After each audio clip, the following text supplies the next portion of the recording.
Hemshech Chaim Beis, Volume 1, the beginning of Discourse 23, Tzoyer Tas L'Teva Parsha Noach, Tov Reish Ayin Gimel. Basically 100 years ago, literally, this past yesterday. And it's chapter 87 that we're going to begin. The Frierdiker Rebbe summarizes this Maimer. What does he say? Noach says, Misper Bekelim, Teir V'Tshuva B'chinas Bli Misper. The previous Maimer, Yemen Shmei Tzeres, he summarized Sfira Misper. Okay, so let me do a short summary and bring us up to speed, right? You're wondering how short it's going to be? Is that why you're laughing? No, it depends. Sometimes you need... So we're in the beginning last Maimer, actually chapter 83, exactly the beginning of Yemen Shmei Tzeres, began a subsection within Ayin Beis called Sfira. What is Sfira? Meaning Sfira, the meaning of Sfira.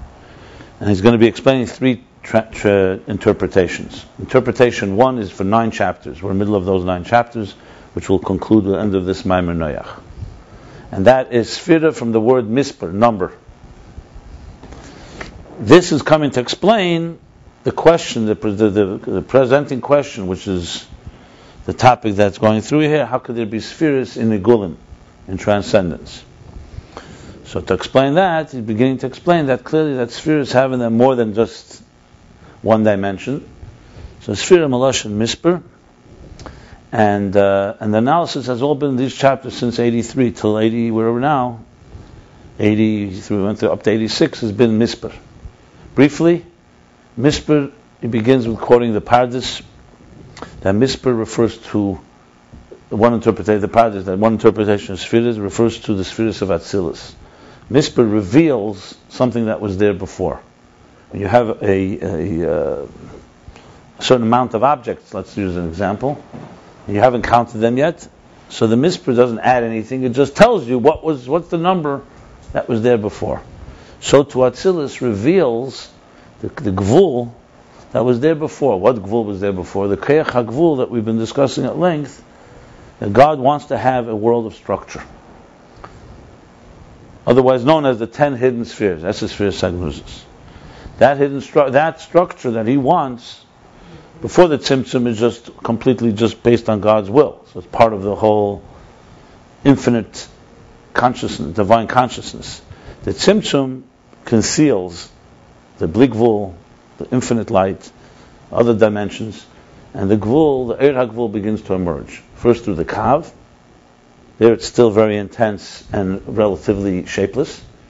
Slowly, till it gets into Eir's Bekelim and Atzilus. So Atzilus is Gili HaHelam, reveals that structure called Chochma, Bina, Das, Chesed, Gvura, all the way through Malchus. So therefore, on one hand, it's a number. On the other hand, as he says, relatively it's Bli Gvul, because the spheres themselves are not really confined, they're not really finite, they're divine forces.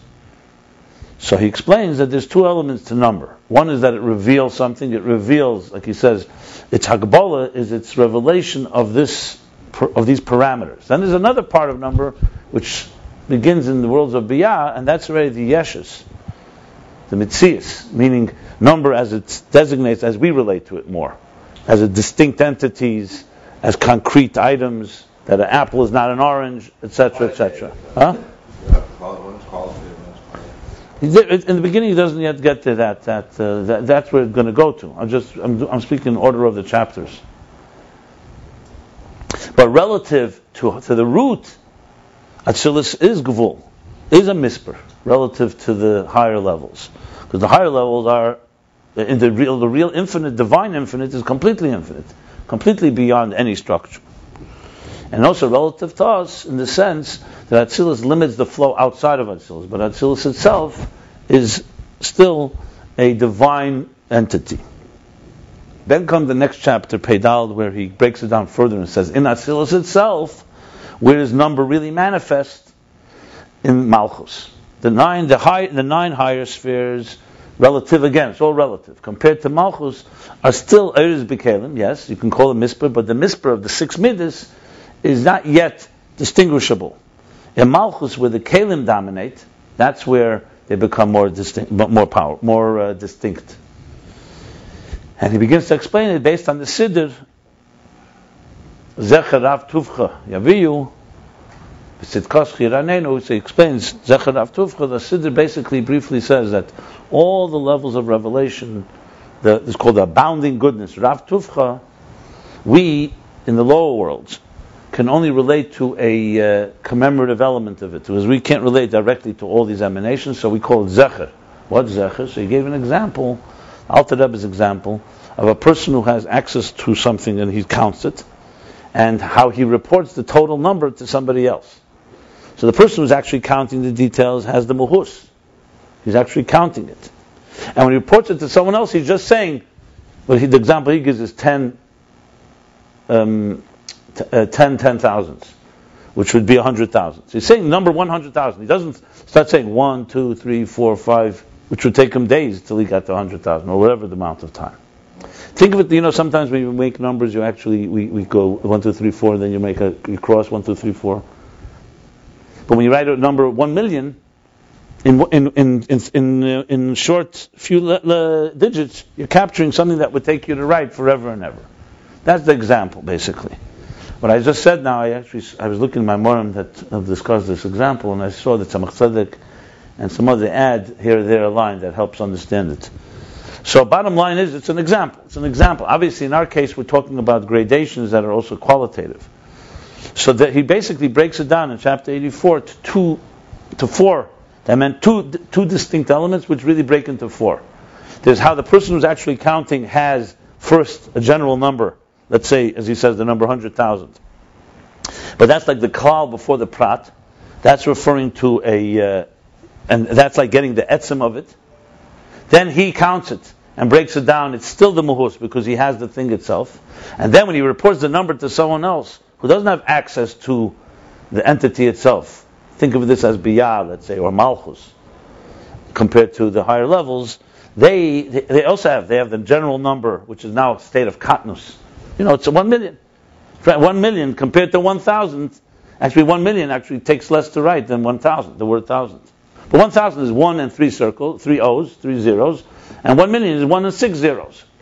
So it's katnus, relatively speaking, even though the distinction between 1,000 and 1 million is far more than just 3 digits. It's actually, So, and the same thing with 100 and so on. So he has only katnus.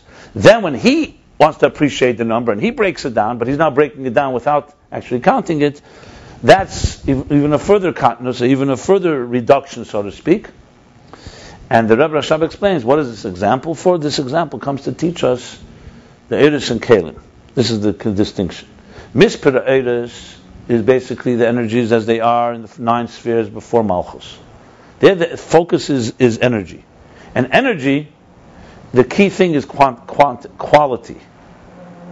So as he says in the next chapter, the higher you go, the more energy there is. The lower you go, the energy gets diminished. When you talk about kalim, it's the other way around. The higher you go, the less kalim there are. Like the difference between machshava and dibur. In machshava, more intense mind, less words. Dibur, less intense intelligence, more words. So the higher you go, less kalim, and the lower you go from the kalim perspective, the more kalim there are. And that's how he reconciles the two. Sometimes we find that when you say the units in math, in Torah math, basically, it breaks down to 5 levels. There's units, yechidus, there's tens, asidius, there's hundreds, mayas, there's thousands, alofim, and there's revavis, 10,000s. That includes all numbers.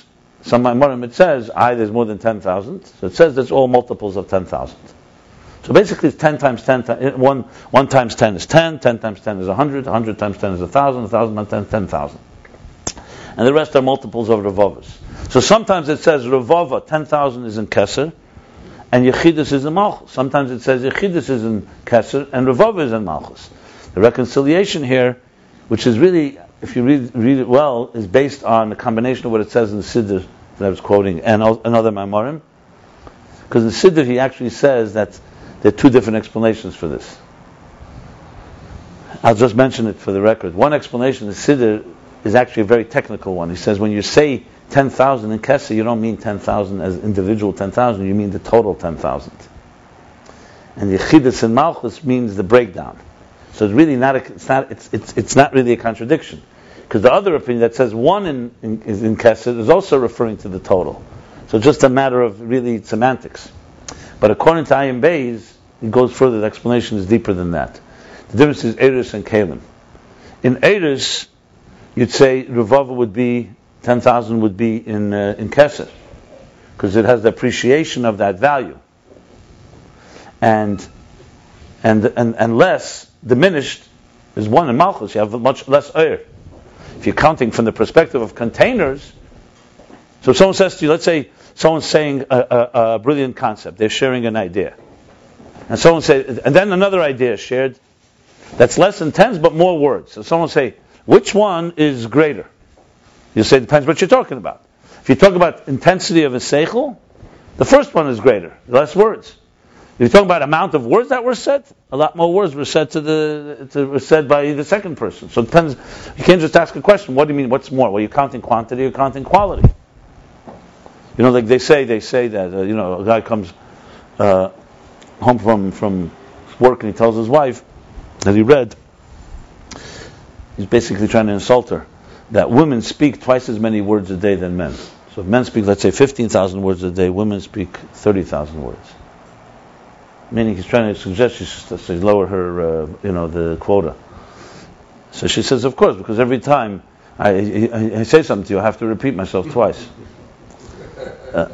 So the question of Kalim and Eris. Not always more words is more intelligence. Short is long. So what is the relevance here to our discussion? Now this is the difference. When you're talking, and it's all about misper, spheres. That spheres right here, you have two elements in number. One element is the number as it is quality. Talk about quality, that's focused more on the higher levels in Atzilus. And Malchus, where the Kalim become far more dominant, the focus is primarily more on the Gvul, on the limitation, not the quality. So if you ask the Eris of Atzilus, they are reflecting basically God's divine power to create structure. So what's the real focus is the the greatness of God's power. In Malchus, and then of course as it transmits into Biyah, the focus is on the actual structure. God wants a tachtenim. Again, to talk practically, let's give an example in Aveda. When you do a mitzvah, so most mitzvahs are connected to a shir. Specific shir. Certain amount of time, you could daven a certain time. Some mitzvahs are connected to space, shir and time. A shir means a limit, and it's limited. You can't do it the next day. You miss a korban one day, you can't say, over yom, batal karbon. You can't say, tomorrow I'm going to bring 2. You can't daven mincha tomorrow for today. There are mitzvahs that you could be mashlim, but there are that clear time. On the other hand, you're saying the mitzvah is Ratzon Elyon, it's God's desire. As we know, God's desire is not limited. In the mitzvah itself, we say, and then we say the second half, the Tilas Lulav, Laniach Tfilin, whatever it may be. So in the mitzvah, in the bracha itself, you have the focus on the Ratzon, which is really an all-encompassing thing. All mitzvahs are equal. Then you have the specifics. So the question is, which one is it? And the paradox is that you can't get to the Bli Gvul without the Gvul. If you don't do Lulav as a Lulav in its Shiurim, or Matzah in its Shiurim, you can't have that, because that's the Ratzon. The Ratzon wants the specific. So if you ask, what do you focus on? So we know there's a thing called Kavana Klolis, Kavana Pratis. Kavana Klolis is, I'm fulfilling God's desire. What does He want me to do specifically now? He wants me to take a Lulav. But you need to have a Kavana, there's a specific Kavana regarding the Lulav. Some mitzvahs kavana is leikuva, which means without the kavana the mitzvah is not fulfilled. So in a sense you could say, in Aveda you could say, so Malchus, Kalim Malchus focus on the Kalim, on the Gvul as the definition of the mitzvah, the Shiurim. And the Eris of Atzilus, meaning, the 10 spheres of Atzilus, that where the focus is mostly energy, you're focusing more on the Ratzon. But it's a Ratzon with Misper, because it's a Ratzon, he wants this structure. But it's not the focus so much on the structural element of it, the definition of it. It's more the focus is on the elikus that desires this ratzon. Remember, this is still Sfiris, it's still Eir Pnimi. Then there's Ratzon B'chlal. There's Ratzon that's beyond it all, which is transcendence. So I'm thinking how even in I just gave the example that it's not a perfect example for this reason, because Ratzon usually refers to transcendence, but it's a good enough example just to distinguish between, where the focus is on so-called the structure of something, or the focus is on the divine will for the structure, or the divine, in this case, the divine allocation of the structure.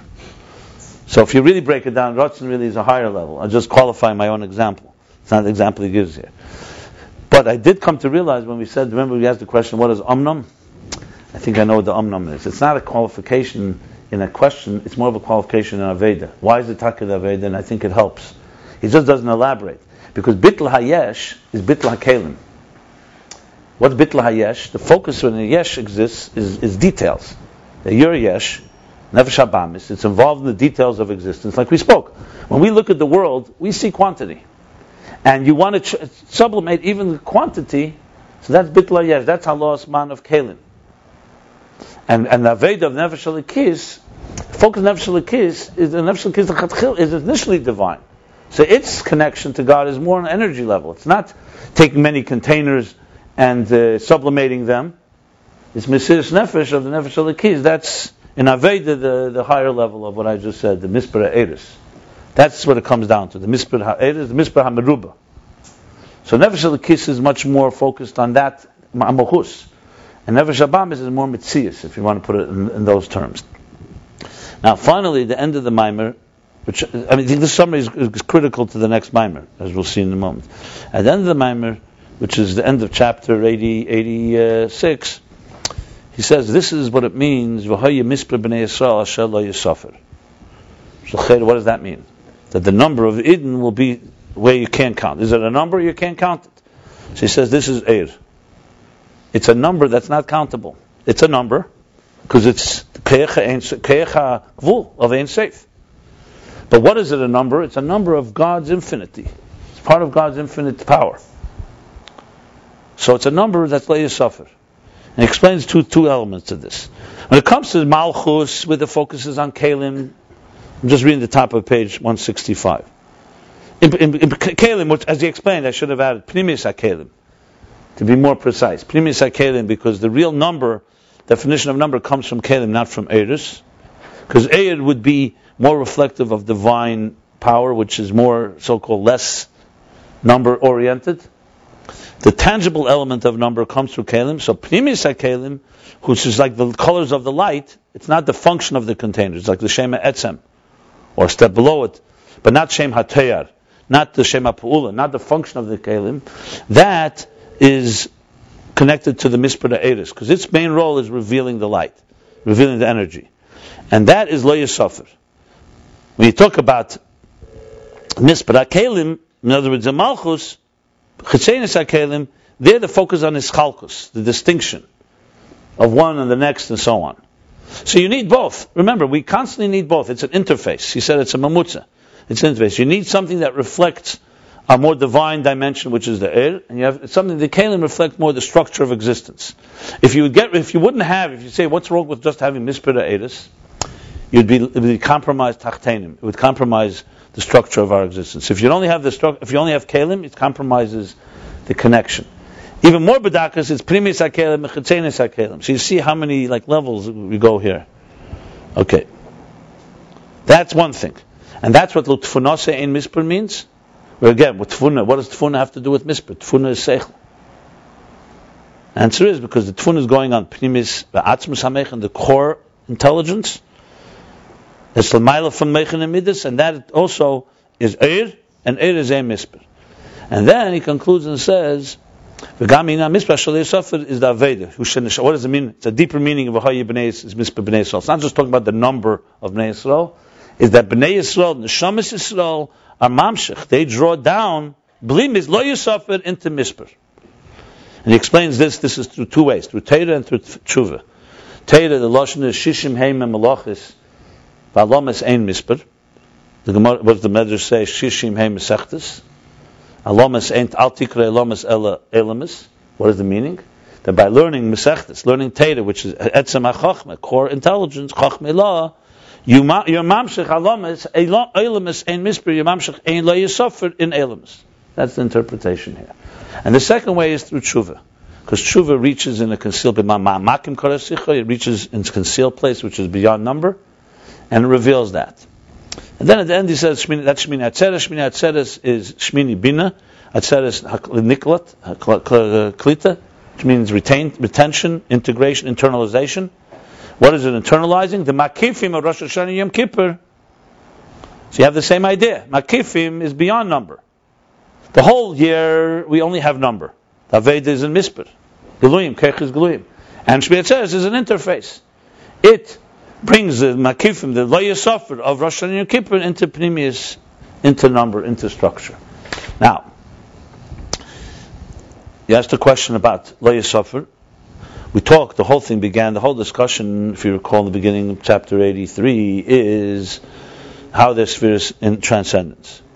And he says, well, there's also spheres higher than transcendence. The root of it, and 10 hidden, is that, but the root of all the 10 hidden spheres is in a place where spheres ain't ketz, where there's infinite amount of spheres. And he asked, how could you say infinite spheres?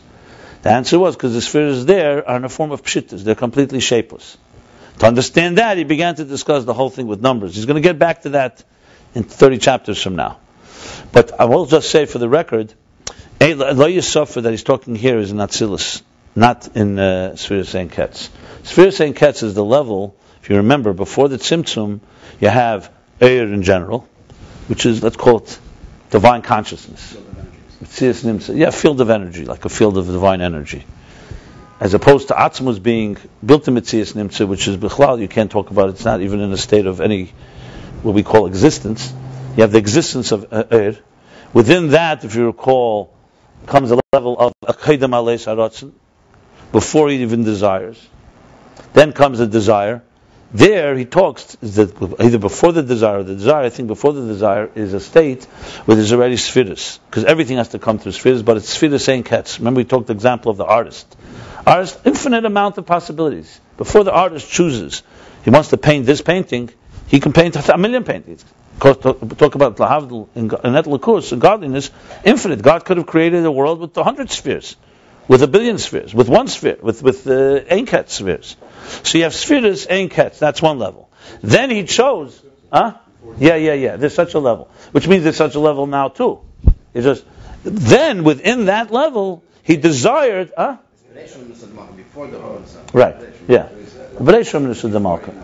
Right. Then there's an Aleis HaRatzon, and then there's a Ratzon, Aleis HaRatzon there I think is still Eir HaBligvul, and then is a desire for particularly 10. So basically, the artist, in this case the cosmic artist, who can do infinite possibilities, chose to do 10. So from the perspective of the artist, the 10 is still Bligvul, because it's just one of his possibilities. But he wants 10. So Sfiras Ein Ketz is a level before the root of the 10 hidden spheres even. Because the 10, so when we're talking how it's brought down on a lower level, obviously it's connected, because the goal obviously is complete unity. You want to have a unity between number and beyond number. So Lifnei Tzimtzum, it's those levels. When we do it through Aveda, in Atzilus, in microcosm. In microcosm, remember, Atzilus the Klos, Atzilus the Protis. You could say that the Eris of the 10-9 higher spheres, you could say relatively it has an element of Ein Mispur there. The Eris in Malchus and Kalim is more Mispur. But the truth is, he's also saying that the 9 spheres also have Mispur. It's just the Mispur Eris. So I would say that the Lo Yisofar here is probably definitely rooted in the sphere of Ein Ketz, but he's not talking about sphere of Ein Ketz here. He's not talking about infinite spheres here. Because he doesn't say infinite spheres. He's saying bringing the level of Lo Yisofar of infinity into the finite. That's what he's saying here. So yes, I think at the end of the day, when the whole picture is concluded, this Aveda will ultimately unite the sphere of Ein Ketz, Lifnei Tzimtzum, with spheres as the 10 hidden spheres. But he hasn't spelled that out. Here it's being spelled out in the microcosm of Atzilus. Just want to see one thing again.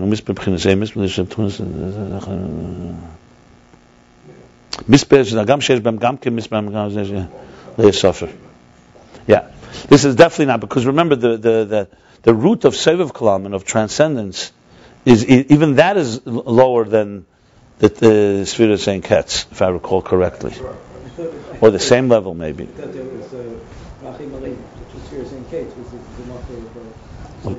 Okay, could be. I have to look back there. I think, or maybe higher. Maybe a step higher. Regardless, it's definitely not the 10 hidden spheres. Yeah, of course. Okay, so here we're talking. Remember, we're talking 10 spheres here. We're not talking about infinite spheres. The difference is in air, the focus is on the divine, so it has an element that's not yet so tangible. So therefore, it has an element of ein misper. We talk about the kalim. The focus is on the structure. So the focus is more on the, But bottom line is, he wants to say here that misper has in it something that lay misper. He's not trying to reach a place, because remember, Sfiras Ein Ketz don't have misper altogether. You don't call it misper. You will not call that the world of misper. Here we're talking about spheres that have misper. Anyway, the subject isn't finished. Remember, we have two more interpretations that are higher than misper. So clearly, this will all come together. Look, at the end of the day, there's always going to be hiskalos. There's an interconnectivity. You're going to find the Sfiras Ein Ketz within spheres.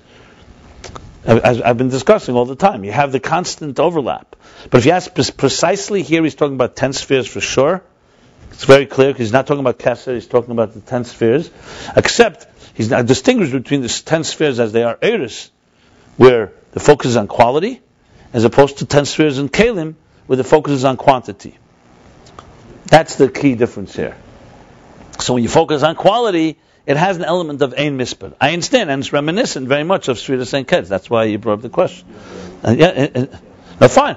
So I'm telling you that the point is, because he does want to draw from there, but still, I'd still keep this in the world of misper. I would not put this in the category of ein misper. I would say what we're having is ein misper is traveling into misper through because Eir has bittul and because Eir is Eir. That's what I would say. Remember, at the end of the day, you're going to find out that the Kalim of Malchus, the Fierach Biyah, is also ein misper too. So it's always going gradations. Yeah. Before you mentioned the cosmic artist has infinite possibilities, and they chose 10. He chose one possibility and using 10 different tools to create that possibility, or 10? No. I would say that it's probably because if you remember the lashon, it's Eir habligvul shir atzmei hagvul. It sounds more like, I'm sure you could break it into two levels too, but from what he said generally, it sounds more like that the infinite possibilities. Then he chose 10 is one structure called 10. It's not 10 distinct things. Yeah. I would say he chose Esed as a number. Like Esed is the unit. Yeah, as a unit, which would later become the distinct. But at the end of the day, if you remember, actually what you're asking is something he addressed even here. Now, as a matter of fact, I should qualify what I just said. That's one part of what I said. Then he says, if you remember, V'yesh leimer, Dagbolos hamisper ugam zeh mashabok kol sfira b'hagdara mugbelas u'kamay hagdaras hachachma hagdaras habina omnam gam zeh rak b'chinas is galus but mahelim lei b'chinas shay gam b'sharshim b'chinas es sfira zagdus v'sham heim b'chinas es zagdus l'gamli. So I would qualify. I would say yes. I think it's two things. It's a unit 10, but also there's already the rotzen for chachma not bina. But it's all b'sardus gurmura there. That's clear. There's no way you can distinguish it there, because it's still all. Bottom line is chachma and bina and sagnuzis are the dakas. The dakas is the source of what's going to come later, but it's still in the artist's so-called bligvul power. So yes, he does, because that's what he said. Remember, he spoke about the hierarchy in Ma'alamat and Sfira. It's not just before Gili. Also, it's each one is fundamental. That's Mahu is different. The only thing is you have to always remember, before the Tzimtzum, you can't talk about distinction. There's no such thing. It doesn't exist. Achdus Hashem is the only thing that dominates there. It only exists in the regime already. Yeah. The only thing is, the reason we talk about it is because of through our Aveda, to reconnect. So we can connect existence as we know it to what's before the Tzimtzum.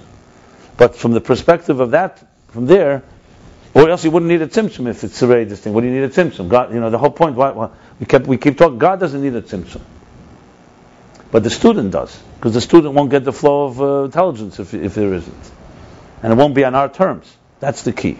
Okay, let's go to Tzeir Tasla Teva. Anyway, the Tzimtzum is only the first Tzimtzum. Well, it's the main Tzimtzum. It's the primary. It's the complete black hole, the complete removal, so to speak. The one big quantum leap, shift, paradigm shift. After that's just degradation. L'fiyarach, right? Yeah. All this, remember, you don't get stuck in words. You want to explain it in Aveda, or else it becomes just a mathematical equation. So briefly, the Tzimtzum is essentially the complete quantum leap from a consciousness which Elokuz b'pshitus. In our world, as spiritual as you may be, as frum as you may be, still this world dominates, and you're looking for God. That's how it is. And there, it's the other way around. God dominates, and they're looking for a world. And that's the chiddush, that's the novelty. How do you create something that's not aware of God? The whole thing is weird. For us, it's not weird at all. This is our reality. Like we look with the numbers. We see a world, and then we start from quantity. We start trying to climb into a world of quality. So to imagine an existence like that is almost impossible, because we're wired not. We're not wired that way. It's like a Tzimtzum addition in a personal life is the moment you are born, when the Malach silences. Where's the whole Torah that you learned in your mother's womb? You don't remember one word. When you learn it, it resonates. The Alter Rebbe says, consciously we were made to forget. It's still there, but we have the heart of it, right? Even if you learn the whole Torah in your mother's womb, how come it comes so difficult? You should just be repeating something you know. Because the concealment is very profound. It's far deeper than we'll ever know. That whole part of us, which is in our neshama and everything is there, is completely... I'm just giving you an example of how radical difference it is. And the biggest Talmid Chacham has to learn from Aleph Beis, begin learning. Guy has a better mind, so it goes easier, but it still comes with the Yigiyah. There's no such thing as...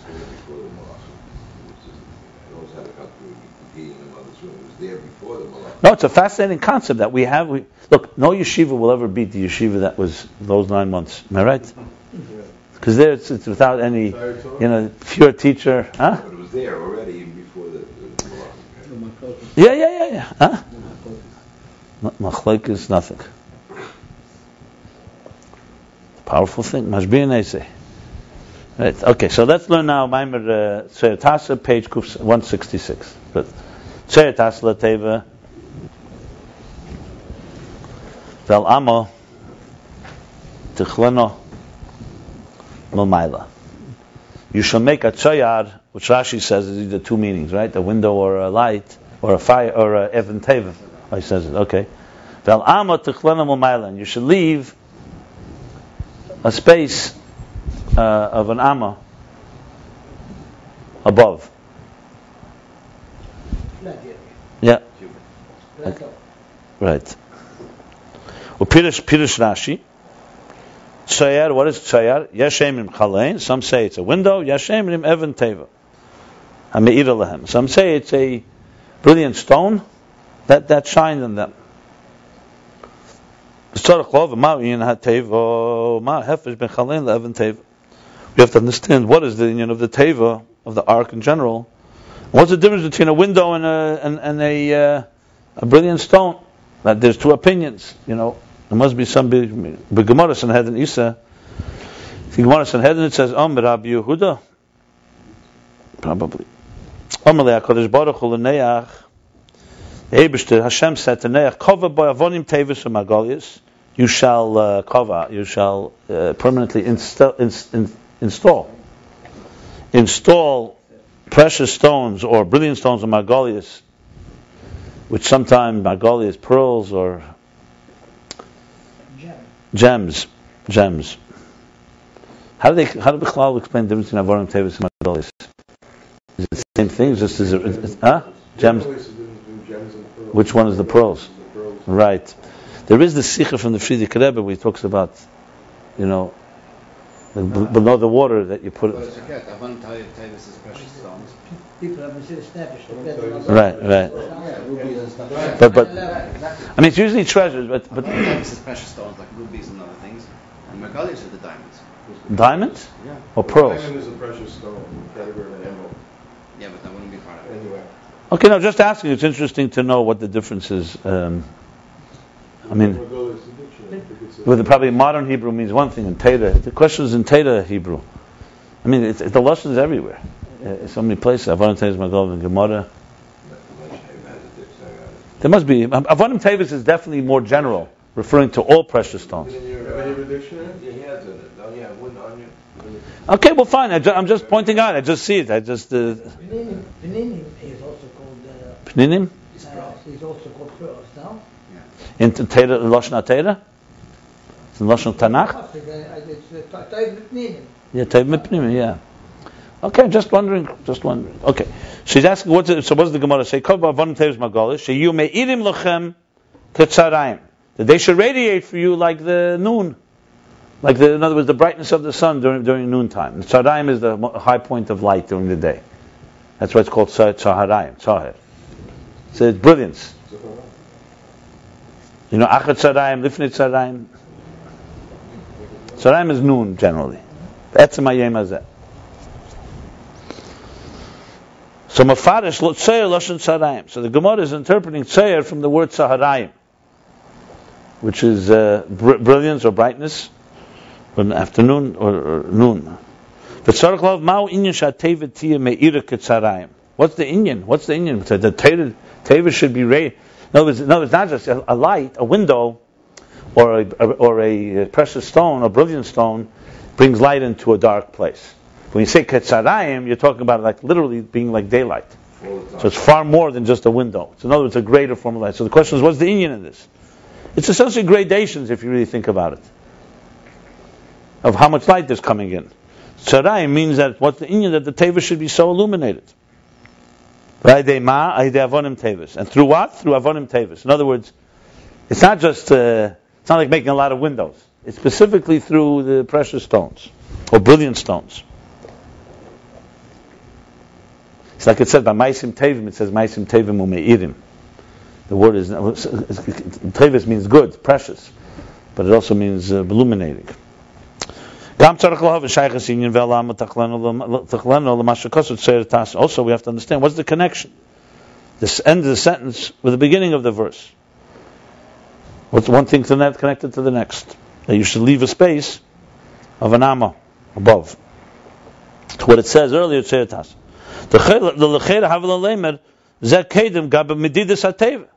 is talking about measure. This should have been said, this line, that leave one amma, when he talks about the measurements of the teva. When he talks about how big the teva should be in all its proportions. She'emer, b'shleishim amma kaimasa, where he says that 30 amma cubits should be its height. So then it says, when he's speaking the height, the weight, the width, and so on, then he should have added this element. What's the connection following Tzeir Taseh? Okay. And by breaking and then separating between those measurements and with what it says, and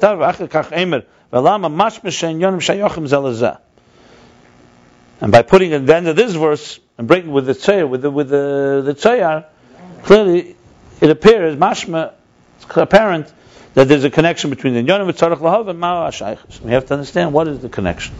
Okay, this is the opening. As I said many times, this opening paragraph was written afterwards. The Rebbe Rashab wrote the whole Ayin Beis one flow, and then he added, some time before he said it, these openings and endings. And then Parsha Neach, 100 years ago, yesterday, he actually said this Maimer in Lubavitch. So we're now reliving 100 years ago. And to understand all this, we have to preface what we learned, what we discussed earlier. The Shem Sfir Hu Lashon Mispar, that the name Sfir is from the word Mispar, number. And we explained, and it was explained, the Inyan HaMispar Hu B'Kelim Des Sfiris. That Mispar is primarily in the Kelim containers of the 10 spheres. Because the containers talk about the containers are gvul. Containers are definers. They're containers by definition. Contain, they define. As he said, if you remember, Tayu, when something's not defined, not revealed, you can't count it. Counting means distinction. So if there's called Sir, Ragbala needs Gili. You need to reveal it for it to, or the other way around. Kol Gili needs to have its Sir. If it's going to be revealed, it has to have. So how do you reveal it if it doesn't have a shape and form? So a person, let's say, just slurs words, you're not going to understand what he's saying. There has to be some type of revelation, some type of shape and form. Okay, that's Kalim. And the primary thing in number is the Akbalas Davar. That's not the only thing, as we'll see. But the primary thing in number is that it's defining. That's what the Pardes says. Akbalas Davar, that's defining a particular, 100, 1,000, 1. That's the whole meaning of number. It's cheshbon. It's a distinct it's a distinct identification of something. When you say number, you're immediately giving it a distinction. That primary thing of Akbal Davar is a Malchus, Shasham Ikra Kelim, because that's where the primary Kelim are. But Mispar is also possible and exists in the levels higher than Malchus. However, that is the Mispar Eris. There you're not counting the distinctions, you're counting the quality. Mispar Eris Bezeh. I'm sorry. I'm sorry. That Mispar Bezeh hu b'chinas lo yisafar. And the number in this is one that is, we call uncountable. Not because you can't count, there is a count, but the focus is on quality. You're not talking about 10, 20, you're talking about, let's say we spent the example of a minyan. It's Shchinta Shai, the Shechina rests here. So yes, it's through that number, but the focus is on the quality of what's happening here. It's like even in Halacha, I think the Rebbe brings with the Ragachover, when they build the Mishkan, so you have, each Keli has its Kedusha. But then there's something happens when you bring them all into the Mishkan, and it's negated the dinim in Halacha and Nafkaminas. So it's just more than the sum of the parts, right? So yes, the Mishkan would not be possible without all the parts. But then comes what you're focusing on. At that point, you're focusing on the whole Mikdash. This is a Beis HaMikdash. This is a Mikdash. So it's also Mispar, but it's a Mispar that's revealing a Lo Yisafar. Once you finish the last day, yeah. Right. Yeah. Or as I said, Mokim Ha'adon Eina Min Amida. But they can't have the Eina Min Amida if you don't have the Mokim Ha'adon. So you have to be able to measure it exactly like this, not like that. It's this and not that. And then it reveals something that's beyond number. I mean, it's a fascinating concept of a paradox of finite and infinite. Okay.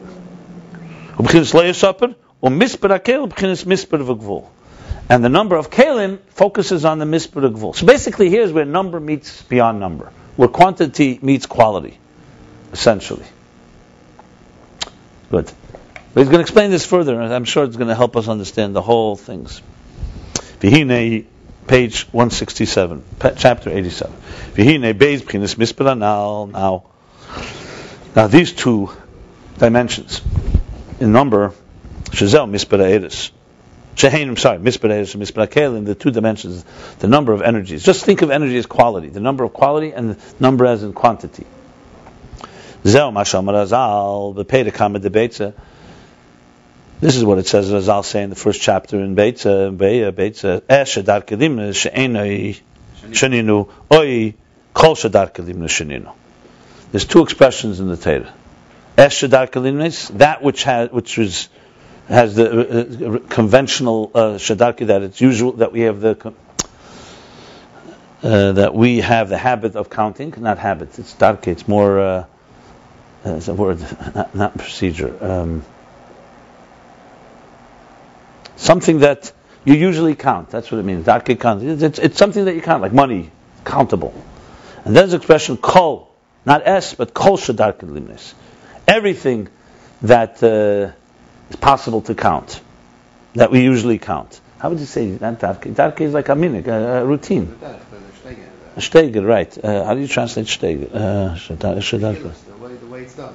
Routine. The routine, something that is routinely counted, that's what we would say. Yeah. So what's the difference? Shenino. So we have the Gemara, I don't remember the context in Gemara, does anyone remember? It's about being bottled or not.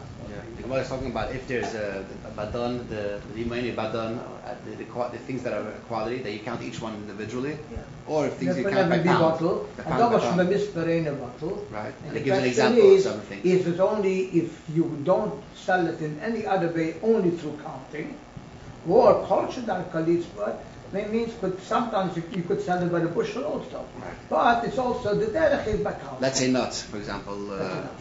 What makes the You usually sell it by weight, or you usually sell it by count. So usually sell it by So which one's kol?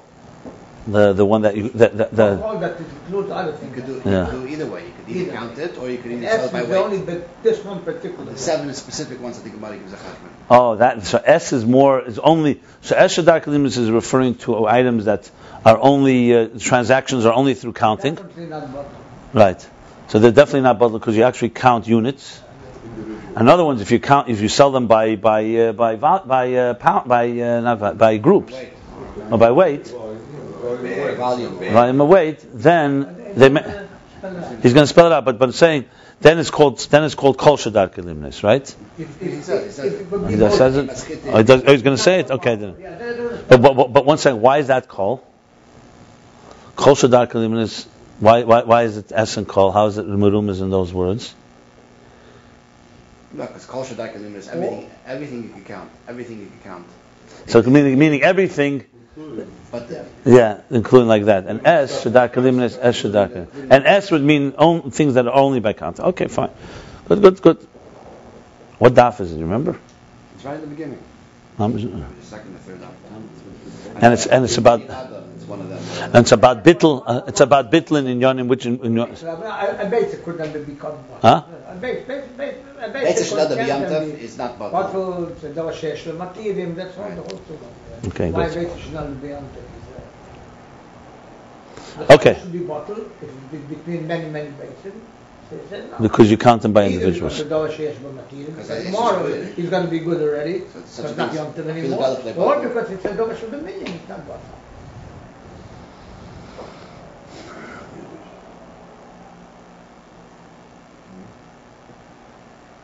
Okay, good. It's always good to combine the Nigla and the Chassidus. Okay, so he says, "V'hine b'shalah daf shimim zayin sefer amud aleph in shalah daf 347a hevi mashem medrash azal." He brings from the name of the medrash be'inyam mashen etztavel lispir es Yisrael. In the Inyan that we were commanded to count Israel, the census. Shamin v'mispir geirem hashras hashchina. That the counting, the number and the count, caused to be the resting of the Shechina, the Shechina's dwelling upon them. So it wasn't just a count. It wasn't just a count to know numbers. The counting itself brings hashras hashchina. So the Shalah explains. He explains there that. He says is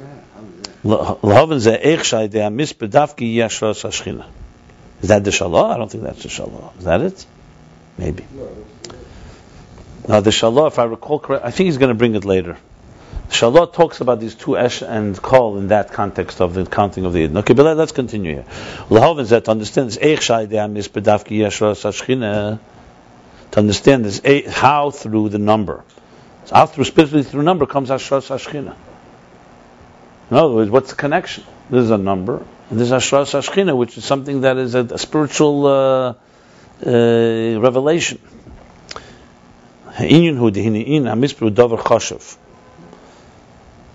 So number is not just a number. Number reflects a davar chashuv, something of value. Gives importance. Yeah. The chol davar shesefer meisad is a made al chshivas hadavar. Anything that you count shows that there's some value to the thing. And this is what it says, Eshadar Kelimnis. Because there are things that we don't routinely count. Things that have no value. There's no custom, there's no reason, it's not the routine to count them. If you're counting something, it's because it has value. Okay, so numbers here means there's a value to it. Ukadisa b'medrash shira shirim al pasuk. Shararech ogin hasar bi. Yeah. So it says a medrash, which referring to shararech meaning the har. Yeah, dein har. Shararech is your navel. Your navel? You're sure? Yeah, that's a bit. Yeah. Okay. He's describing the body.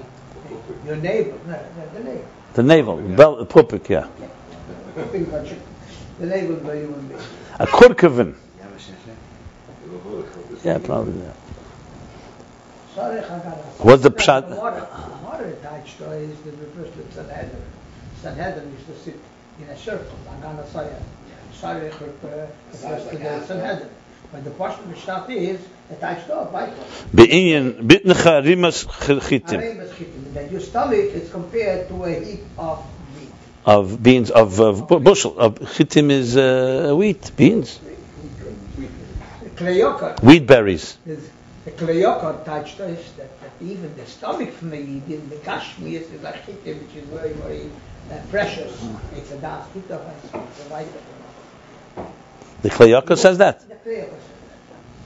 We have here a Bucky Not a Bucky, a buck, but so happens that's all. What's a Gan HaSahar in Pashat Taich Pshat? A circle?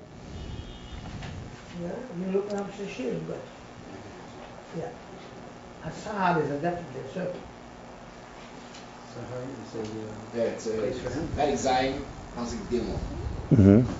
Shalom Lechagan Asar, Al Yach Salam Mozrik. Bitnech Alem Schitim. Yeah. Right? Suga B'Shashanim. So Gimel, he said Rashi Tash Shalom Lechagan. What is that? Is that Ivrit Taich there? Where you have it? No, okay, yeah. Shalom Lechagan Asar, Tiburcha, that's the navel. Yeah. Kagan Shal Mayim, Slulim. Okay. Yeah, Agan. I thought was like a like not more than just a shissel. So sometimes you make like like in gardens they have that's in a garden you have a what do they call them, like you make an artificial water piece in garden with it's like not even a pool, a very small fountain, like a small fountain. That's what Agan is. I've seen it somewhere. Yeah. That's called Sahar. Shem Shatibur Kumei Nakub Ogul. It's like round. Moshe Kagan Ogul. Akilas as a Eine Mine. No, it's he's going something else. But basically, what it's a round fountain, a round water fountain. He doesn't mention what it refers to. Yeah, because it's Akilas as Eine Mine. No, Isha. He's not speaking about the No, because that's already a drush. Yeah. That's not the Russian bring it down. Pitnech, so the pitnech is a stomach, and Areim Schitim is like Areim Schitim, Shakel Schitim Lo. What does Aremus mean? A pile. A pile. Yeah. Sega B'Shashanim. Suga B'Shashanim, right? Gedula Suyeges Begeder Shashanim. Yeah, it refers to like a rose bed. That the Nashim are careful even when they come to the vessels. Suga B'Shashanim. Okay, so let's continue here. So he's trying to establish how number is value. So he's bringing medrash. This is a medrash. So medrash, I guess Rashi quotes some of the medrash. So Shardoch Hagan Hasar Be'inyan Bitnacha Remes Chitim. What is that? Ma Chitim. This is the medrash. Ma Chitim Alolo Kushe Yetzin Lezera and Yetzin Ela B'minyan. Just like Chitim. These are wheat berries. That's what they call them. But chitet b'derech klal is wheat. Yeah, wheat kernels. Okay. Just as it's chitim when they go out, kishazen lezere, when they emerge, when they blossom, I guess they only come out in a number. Ukishin is klasin legeron. And when you bring them in, when you what's nechnasim? When you not just thresh, you gather them in into the shed, into the silo. Ein nechnasim ela b'minyan. You'll do it also by numbering, by counting them. Kach Yisrael k'sheyod l'Mitzrayim yord b'minyan. The same thing, Jews, Israel, when they went down into Mitzrayim, they went with a number. They counted shivim nefesh. And when they left Mitzrayim, they left with a number. They counted them. So 1 second. So why is Yetzin Lezed and Ein Yetzin Leminya? Because you actually count the kernels as you pick them. Huh? Lezed, Yetzin Lezed. When you go to plant them, you're right. When you go out to plant them, I'm sorry. So it's not when they blossom. My mistake. Well, you're counting, I guess, seeds. You're counting the amount of seeds you put in. You don't just. Little seeds. You're going to go. No. I have to look up the medrash and see exactly. And probably the custom was because farmers they bought seeds, right? Where they get seeds from? But they bought quantities. Like I bought a cup of seed, so I'm sowing a cup of seed. Right, but that's not individual seeds. That's nothing number. That's No, well, we have to look it up. No, but it's apparent. Listen, the whole medrash is coming to the parent that they did count it by number. Not necessarily individual kernels. Maybe they did solemn by individual kernels. Okay, interesting to look up. The Medrash is not cited here, right? They By were any. selling for matzah for Pesach. What did you say, the Klei Yakar taich again? That was a nice taich.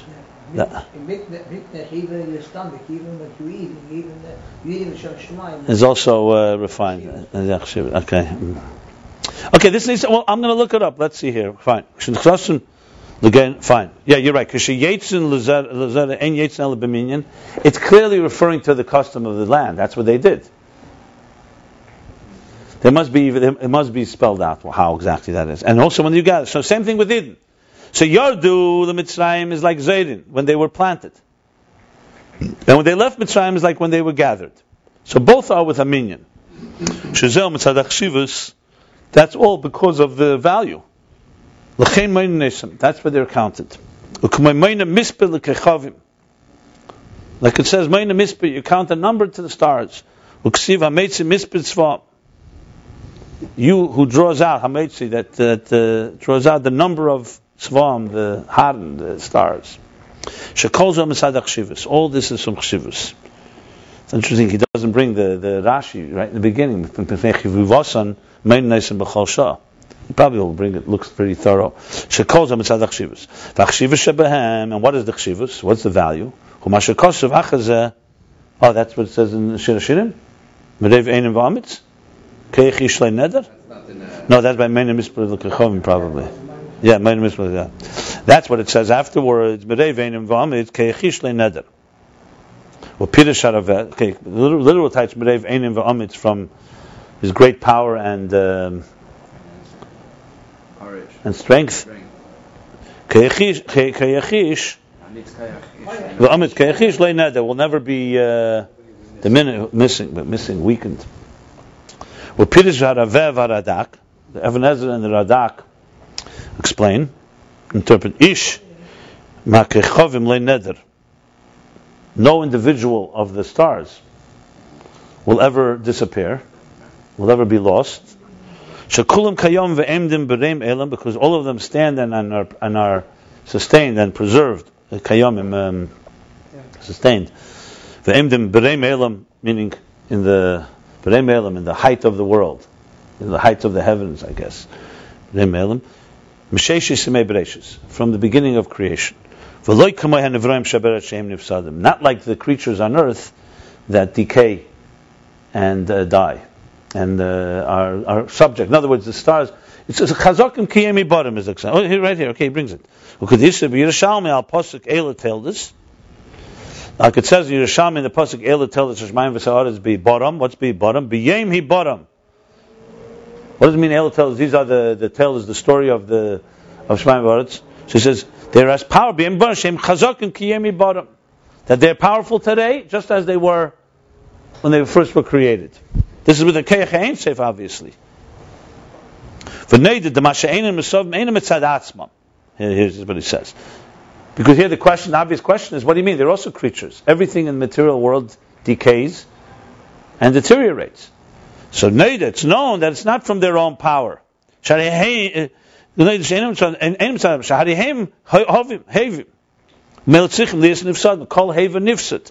a rule. Anything that exists deteriorates, decays, rots, ages, basically. So since they're hayvim, meaning they exist, they should have also been something that nifsadim. Nifsadim means that they get weaker until they extinguish. But only because this is the rotz and desire of God, the Creator, Lias Nitzchim, that they should be eternal. In this we empirically, physically see Keich Ein Seif, that the stars, the celestial bodies, do not weaken. So a shooting star is not really a burned up star. It's a good question, because it doesn't say that every star there are stars that can die. They're not stars. Yeah, that's number one. Some say they're right, they're not stars. Some say another thing, by the way, that even remember, he doesn't say they keep on burning all the time. The question is whether they exist all the time. They have to always, maybe some stars are dark stars. These are. It also exists. They're meteors, or pieces of matter that come to the atmosphere. They create Like so what planets doesn't make stars? Yeah, look, the Tzvar Shemayim. The expression is Tzvar Shemayim Kayomim Beish. Tzvar ha'aretz kayom b'min. He means here b'ish, don't you think? Yeah, he means it, but for sure b'ish, 100%. That's the whole point, because on earth creatures die, but there's b'min they remain. Look, the questions are asked. First of all, even on earth, you have species that died out without man's intervention. If human beings destroyed them, it's another story. But there are creatures, and this speaks Pasha. Yesterday it says, the Eibishter says also leish beisu to the animals. The Keshes is also a promise that the animals won't be destroyed. So clearly he's talking about Rashi says there about the leishim shamazolos.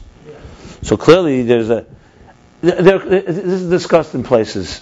But overall, when you talk, for example, about the sun, so people say, what do you mean? According to science, the sun gets weaker and it's going to burn out. The answer is, even if they can measure changes, that's technical. If God wants it to burn out, it'll burn out. It says this for him. Chassidus says that shit al fishnin, he wants it to stay strong. After shit al fishnin, it's possible that there'll be changes. But that's...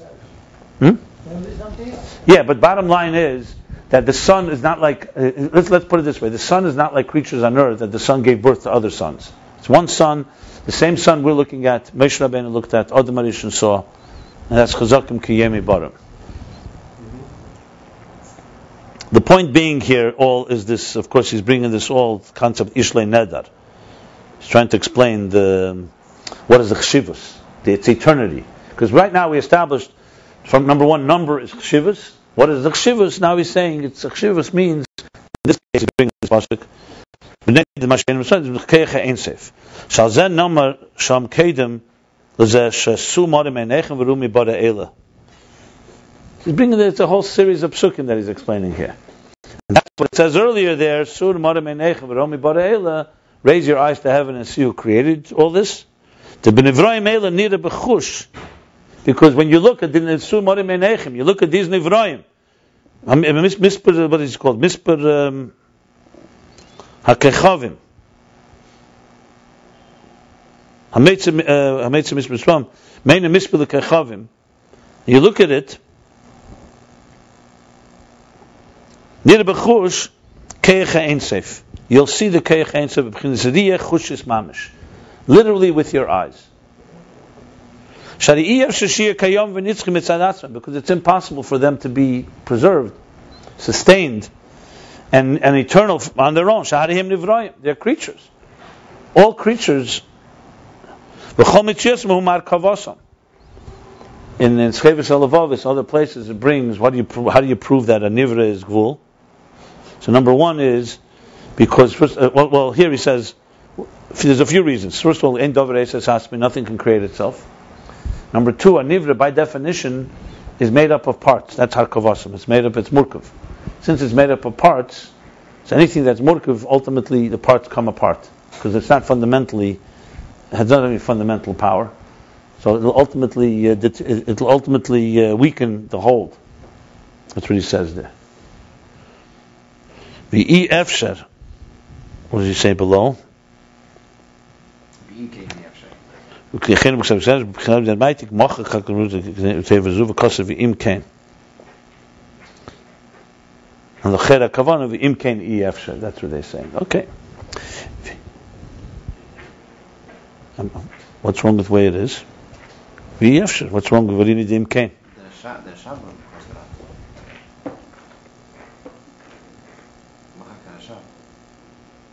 Oh, he mag ik de ef. Aha. So it means, okay, v'im kain, fine,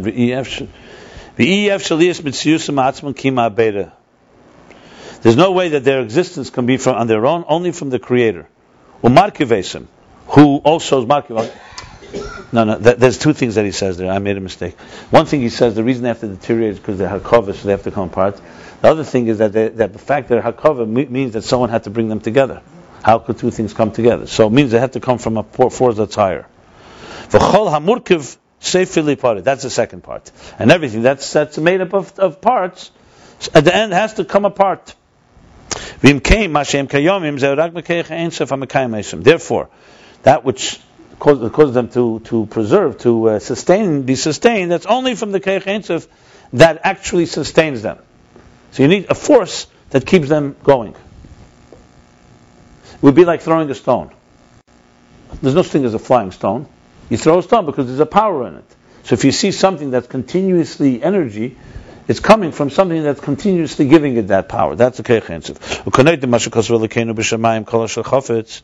Like it says, it's known what it says, Elokeinu, the God in heaven, everything He desires. The Pirush Elokeinu b'Shamayim. What's Elokeinu b'Shamayim? This refers to the divine revelation in the higher world. With this, everyone admits. Everyone admits, because he's talking here about those that hold Ozavus Hashem Shamayim Ba'aretz, that even he's talking about those kafirim that believe that God left this earth. So he's not talking about those that deny there's a God altogether. He's talking about those Ozavus Hashemayim. So he says like this: everyone admits that in the higher worlds, only below on earth is those that deny, God forbid, where is your God? Parentheses, he adds, so in general, what is Elokim b'Shamayim? Elokeinu b'Shamayim is referring to the divine in heaven. So even of Avodah Zarah, the original ones, like the Rambam said stars had power. Guys, that stars had power because God gave them power, not because they have their own. Below is the question. In the parentheses, he's adding that in general, this is referring to Elokeinu b'Shamayim, the divine energy. Right, exactly. That through mitzvahs we draw down Elokush shezeu in ayeh lekayim shemamshichim ayedei Torah mitzvahs.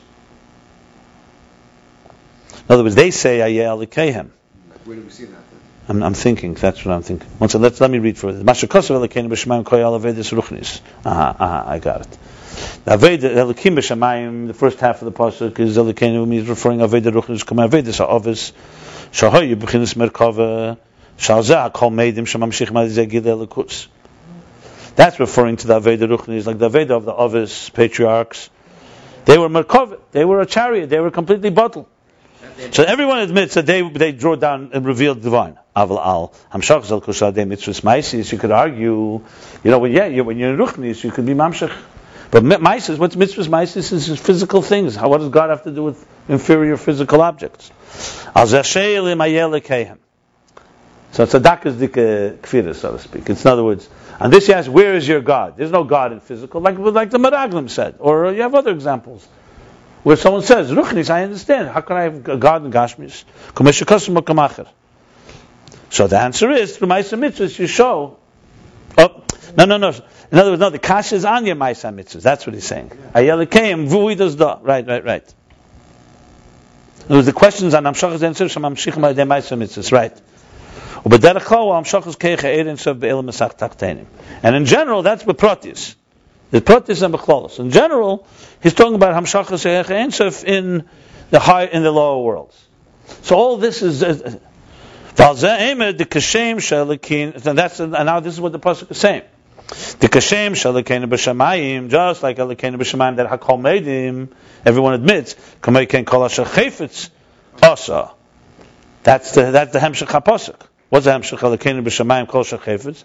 That the same thing as everything He desires, He does. B'Hamshachas Keich Ein Sof Gam B'Nevrayim HaTachtenim. In drawing down, in say, a power of the divine, also in the lower creations. This is Chayfetz Hashem, the desire of God, the Ratzon, desire, Shazahu, B'chinas Kesed Elyon. This is the higher Kesed, the supernal crown, Shenimsha Gam Lamata, that's drawn also down below. The calls that need to be Yeseb Tzva Maila, and all this is recognizable, distinguishable more in the higher Tzva Maila, means the higher army, literally. But Tzva Maila meaning the stars, the celestial bodies in heaven. The Gam B'Nevrayim Shalamata, because also Nevrayim Shalamata, Masha Mekayomim B'min, also the creatures on earth, that they are preserved, that they are sustained B'min in their species. The species is forever. Zeh B'Keich Ein Sof. This comes also from the divine power. Shalei nichad eze min legami, that no species should ever disappear. I said before the question, when you see danger, first of all, species disappearing, if it's in the hands of man, so it could be mitzad b'chira, God allowed. Okay, but then the other extinctions could have been by the Mabul. So the Mabul is the Eibishter doing it. No, this means Listen, I'm telling you, after the Mabul, I was just reading, there's maybe 5 different words. He says to the animals also, I won't destroy you again. It's clearly that he's giving the animals also a kiyum nitzchi. In min. Some of the animals didn't fit into the table, so they became extinct. They didn't fit into the table. Well, and those were the ones that didn't keep, their own meaning. They weren't allowed to be into the table. No, but I'm saying some animals, special begashmas, didn't fit into the table. The dinosaur, they didn't fit into the table, so they became extinct. That's fine. The Pashas, if there was such a thing as a dinosaur, Yeah. they were from those animals who were not from. But remember, this promise came after the Mabul. Chazak and Kiyemi Bottom is definitely after the Mabul. Because the Mabul was befedish, caused the hefsek and everything. I say even Mazol is stopped. This idea you mentioned, have you read that? Is this sword? There's some more ideas. Sword. Did you ever see it in the dinosaur, by the way? You ever I've seen it. No, they're fossils. the fossils? Doesn't mean you have to believe in it. It's just saying there's no state. I have no problem with the dinosaurs, So the dinosaurs. That could be the Nachash of Fatafit. The Nachash was definitely in, but the way he described it was a dinosaur. Yeah. But he was able to talk. Exactly. According to the Rebbe. But the dinosaurs don't talk more than snakes do. No. Who cares how big he is? As a matter of fact, dinosaur, they say a dinosaur's brain is the smallest brain of any creature, is the back of its tail or something. He was an Oram. Yeah. Well, the Nachash says walked on all 4. He was came a shlema. He was, he was not Nachash. He was not a. Yeah. That's very possible. It could be like a lizard. This. Yeah. No, Nachash. No one over the. No, he walked upright. Upright. Exactly. That's right. And the Gemara says Shamish Gadol. Be a Shamish Gadol. Yeah. I would like to meet this Nachash. Well, we all have one inside of us, so. It's Nachash Akademia. You don't want to meet him. Caused a lot of trouble. Okay, but he did what God told him to do. So again, Sotnu Pnina L'Shem Shemayim Niskafen. Okay. So all this is demonstrating the power of a number, the power of chshivus, that a number. Okay, so he says, because this also answers the question, because he's just explaining that it's not just b'shamayim, elikim, but also ba'aretz, kol shachafetz. Yeah, ba'aretz we also see it. We see it in the min, it's kiyim b'min. However, it's increasingly recognizable, distinguishable tzva maila in the heavenly bodies. B'zeh shekayom and bish, because they actually are sustained. They are eternalized, each individual, which of course is relevant to us here, which is number of individuals. This is the meaning. He draws out mispar tzvam, the number shemitzad hachshivish lahem, the ish mehem leineder lechein hari umeitzeisem b'mispar. That's the diak mispar. What's the diak mispar? Who cares mispar? Say hameitz tzvam. Because of their value, because of their chshivus, because of their preciousness. The ish mehem leineder, that one of them should ever disappear. That's why he draws them out with a number shazem meir al chshivus. So in other words, we say mitzpah, not just each bichlal stars or celestial bodies. He's drawing out one by one, not mitzpah. This one, a number of a specific number, because that demonstrates chshivus. What does it mean? What does it mean? He draws them out. That's the in of hashgoch al yena. Behem. That's the higher divine providence within them. That Eibishter feared hashgoch mashgiach. He rules and governs them. Like a valuable thing that you count. Who inyan simas lev. He's explaining now what it means counting. Pay attention. Simas lev. Shemesim libe eladovarahu. Why do you count something valuable? Why are you counting it? Why counting? Because counting means you're looking at it, you're valuing it, you're paying attention. Something that's that's not valuable, you don't look at, you don't pay attention, you don't count it. I remember the year the Rebbe, last year Nun Beis, when the Rebbe looked at everyone's sukkahs. Remember that? So everyone was saying, someone told me, showed me, a few people were talking then, that, what was going on exactly. Well, after Chav Zayin know that Verstanden a bisschen met, but then, the Ramban says, what means, why Meinun Eisen B'chol Shah, L'pnei Chvivusan? Because why many? What was count? So what? Because you have to then look at each one of them. Yeah. Right. Because that counting means you have to. It's not counting because the value. Because it's not the number that 1, 2, 3. Because you look at like looking at children. You count them because you look at them then.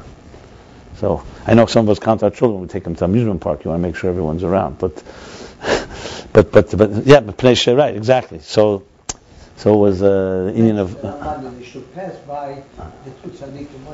Yeah. Right, exactly. Shittin and name, right. It says that Agatshava writes that why did the Eibishter show Moshe Rabbeinu Eretz Yisrael? He wanted to go in. What's the point of showing? Was it sightseeing? He's not interested in looking. It's gewollt reingehen to Mekayim Mitzvahs there in Beis Hamikdash. So he says because Moshe's Ziyah, Tzadik's Ziyah, pales, and it helped them be kavish. That's like Al Derech Avram when he went Lech Lecha Orcha L'Rachva. That's his walking alone. A tzaddik walks. Okay, but a tzaddik looks at something. And I remember, I'm almost sure the Rebbe once said about Fabrengen, we can nicht wissen, wie viel Moshe Rabbeinu versport Agmas Nefesh durch sein Gucken. In other words, who knows what it would have been like? What's the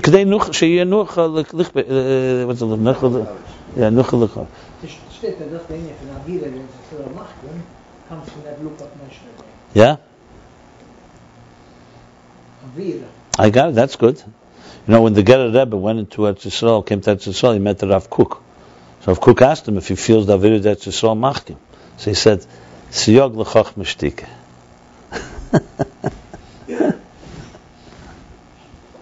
Never heard this? Huh? You don't get it? Yeah, if he has more chochmah, it's going to be quiet, not to talk. Siyog l'choch mishtike. Anyway, we're talking Avira Eretz Yisrael. Fine, so looking, good. So this causes them simus adover. So that's what he's saying. He's going deeper. It's not just about counting. He's basically taking away from the trivialization of counting. We just count something. That counting means something. It also explains the Gemara better. What's the meaning of counting something? Why is counting? Yeah, the value of it. So you say dover shebeminyan, dover she. What's the word? Dover shebeminyan. Yeah, but there's also what's the lashon? Dover shemin in a bottle, but there's three other expressions. Dover shemin in a bottle, dover shachashav in a bottle, and there's another one, dover kavua in a bottle. Okay. That's in hashgacha. So mispur is not just he draws them out through number. The number means simas lev, paying attention, which is the hashgacha that he gives it to them. So 1 second. So number is a result of the chshivus. Because it's chshivus, that's why it has a number. Not because it has a number, that's why it has chshivus. Because it has chshivus, that's why it has a number. Right. And even though in truth, God's providence is on all ishimamish, on every individual creature, in every detail of daimim, tzemei chaim medaber, mineral, vegetable, animal, man.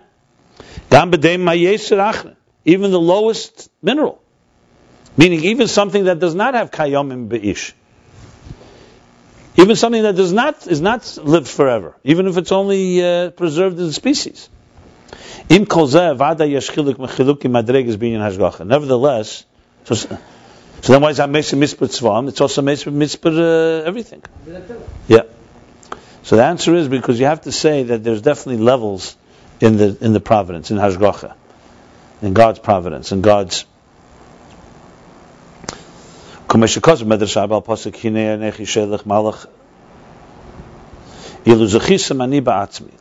Medrash, I think this is Parsha Mishpatim, yeah? Shelach Malach and Yishech. Kisisa? Oh, you're right, yeah, probably Yishech Malach. There's also the end of Mishpatim where he says, maybe I'm wrong. Okay. But anyway, it says, Ilu Zechis Mani Ba'atzmi. Here, Hinyan Echi Shelach Malach, is it Mishpatim or in Kisisa? Yeah. Anyway, it says, here, I'm sending before you an angel, shliach, in other words. Ilu zechisim, if you were merited, ani ba'atzmi, I would have come myself. Achshav ani meisa eschem the shliach. Now I give you over to a shliach, to a messenger. Uksiv bay, kishmi bekirbay. Kishmi, my name is within him. Shashgochi me'ite yizbarach. V'amalach urak shliach belvad. No, how could he give over to a shliach? What is this? Chas v'sholem shituf? Partnership? No. The hashgacha is from God, but the malach, he's a shliach, he's a messenger, and he has with him b'shmi b'kirpei. Mukom ka'eni k'mayani ba'atzmi. So you see from the medrash that you have a second level of hashgacha that is through the malach, through the angel. Even though it's still God's hashgacha, but it's coming through an interface, an intermediary. Nevertheless, it's not like ani ba'atzmi. So we see levels in hashgacha. That's why Moshe said he doesn't want to have a malach. He wants to have the Eibush himself. Like it also says by the redemption from Egypt, Vayishma Elikim, Vayada Elikim, Vayeda Elikim. Vayishma, the God heard their cry, Vayeda, and he knew. What does Rashi say? Pirish Rashi, Nosan Aleim Lev. He paid attention. His heart, he went out to them. V'lo hilim einov, and he did not cover his eyes, not conceal his look. We see from this that at times. Where is that? Yeah. Okay. So we see that at times God does conceal his eyes. V'gam oz, who is barach mashgiach b'ashgacha pratis. Even when he conceals, he's also clearly also ruling and governing the world with divine providence, the detailed divine providence. Because Hashgacha L'kis is not just God is watching, it's actually giving life. It sustains all the creatures. Like it says in Tanya chapter 48. We learned this earlier, where he said the makif is not makif mechutz. Seviv doesn't mean it surrounds around, it means it's in there. It's, however, it's concealed and we don't feel it. But you have to say that it's hashgacha there, it's just concealed. Well, there's adichas g'dela on this. Im chaz v'sham lo ti hashgacha yufsek hachayis chaz v'sham. He's basically proving, you could say, 1 second, if God concealed his eyes, maybe that's it, there's no hashgacha then. He says you can't say that, because it gives it life. And if, God forbid, there was no hashgacha, there would be no governing it, the life energy would stop, God forbid. However,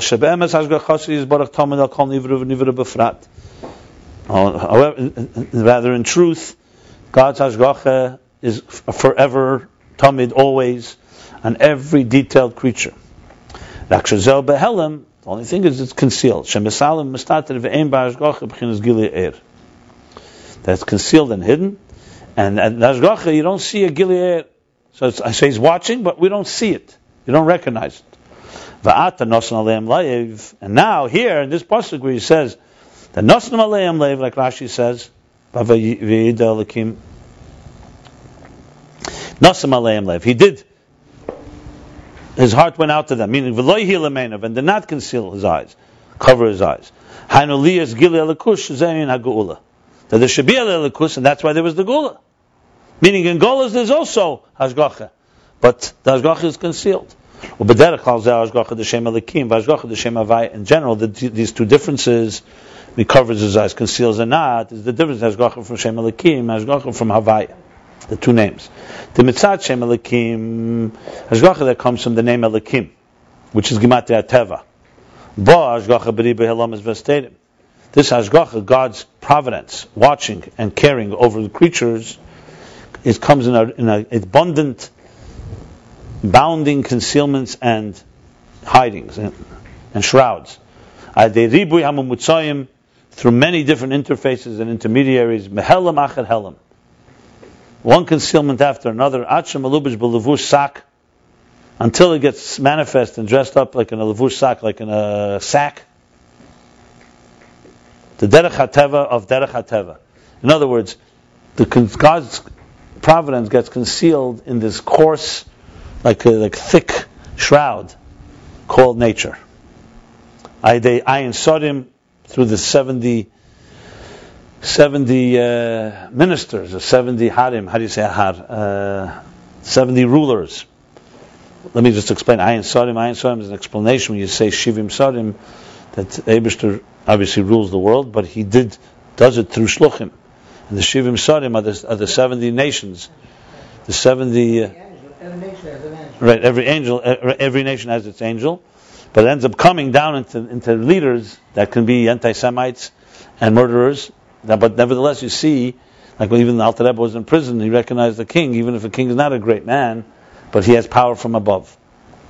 So there's the union of Mispal B'Shlem Mishal Malchus, where you pray for the good of the Malchus, and even Amel. That's why the whole story with Alter Rebbe, where he wanted Alexander to win over Napoleon, because they have power, these kings, and the whole story with Tzkiya Shefer and everything.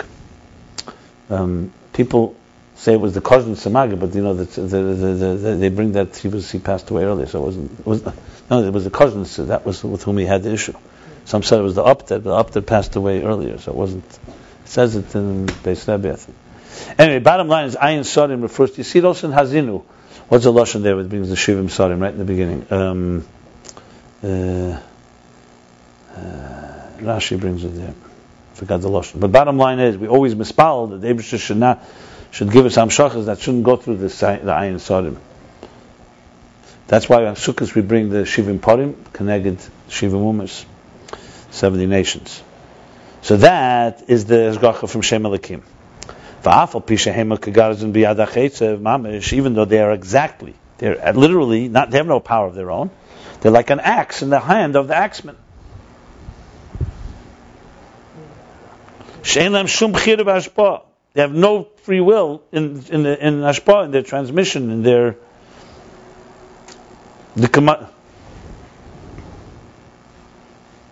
Why do you say that the kings are the Ayin Sodim? They come from the Ayin Sodim. The lashon is the Shivim Sodim. But the Shivim Sodim giving the hashpah to that nation. Yeah, then we on Golas were Hachas Memshaltam. That's what I meant. No, but during Golas, the Shivim Sodim are in control. Yeah. He's basically explaining two types of Hashgacha, where it's Begali, where it's Behelim. What's the next line? What is this? It's a lashon in Daniel. What Kemitzavia? Kematzvi Ovid B'chayil Shemayim. Yeah, like a captain of B'chayil. Yeah, the Eibishter like a captain. He's working through the army of heaven, the heavenly army. In other words, the Shivim Sodim are not in control of them. Now God works through them. And he is Mesadresim, he organizes them. That's what it says. You should say Samach Tzedek, whatever, Rosh Hashanah Mach Paratkis in Peterburg. Yeah. Because that's why we say Al Medina's Bayomer. Yeah. So bottom line is they have no Bechira, but still he's qualifying and saying even the Bechira is still, it comes through them. So what is he saying? Dafka like the Rotzon Hashem, God's desire, Makol Mokim Bobahem Bislapshus Behelim Gadol. Nevertheless, the hashpah, the transmission comes through them, in them, it manifests in them in a very deep concealment.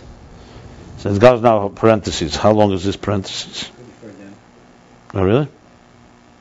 10 lines from the bottom it begins. Where? Oh, yeah, I see. Okay. Shizel kol hakavona bislapshus. Now he's going on Maimer Amuzga. Like this is a tangential. This is the whole purpose in this Islapshus. What's the point of such type of concealment? In order for the energy to be concealed, and there should be and the revelation should be concealed, and there should be the hashpaz gashmim, the physical, material, mundane thing should be transmitted. Like it says elsewhere in the pasuk, God blesses you b'chol shatas, and everything that you do. What does it mean? Chol shatas tzarich liyas asiya b'gdei shetzizgashim hashpa v'tiyah be'erech hamakabel. Why can't it just be Baruch Hashem Elokecha? God should bless us. What's a chol shatasa? Everything you do, because you have to have our action in order for the hashpah to become materialized. And it should be able to be manifest and commensurate to the recipient. When we, for example, want to have food, or parnasa, gashmis. So it's a gashmis that you can think. If it's just going to come from heaven, it'll be spiritual. But in order for it to be the fiyah makabel, according to our needs, you need to have this tasa. He's explaining why you need this islapshus, even though it's sad when it comes into goals. Buy the lottery ticket. Yeah, that's the minimum. And sometimes a little more than that. Huh? It doesn't necessarily take much. It depends upon the intermediates of the person. Well, hey, that's nice, but something. But how do you know? We've heard that before. Yeah. But the Rebbe brings about chol shatasa. The Baal Shem Tov used to just go if he needed something, he used to bang on the window, and then we'll go away. But the Rebbe said for the Baal Shem Tov that's enough. For most of us, that's not enough. What they say about that Rebbe, they would say that that he saw things. People would come to him. They lost something. He would tell them. Yeah. So I'm skeptic. Once hid in his yechidus room and wanted to see what he does. He goes up in a chair and he does like this. So he asked him later, "Why do you do that?" He said, "Keli b'derech hateva." Some say he did it because that guy was there. But either you could see or you can't see. What do you got to do this for? Bottom line is. The mice of Baal Shem had to go into the basic kisa in order to see. You have to see something that wasn't proper. I never heard that one. Yeah, right. Was it? You heard that? I don't remember what he was looking for. I think it was a proper relationship between Okay. The hashpah he mes Hashem. The hashpah, definitely the blessing and the transmission comes from God. Only thing it has to be, he's basically really explaining interface again. Different aces on a different level.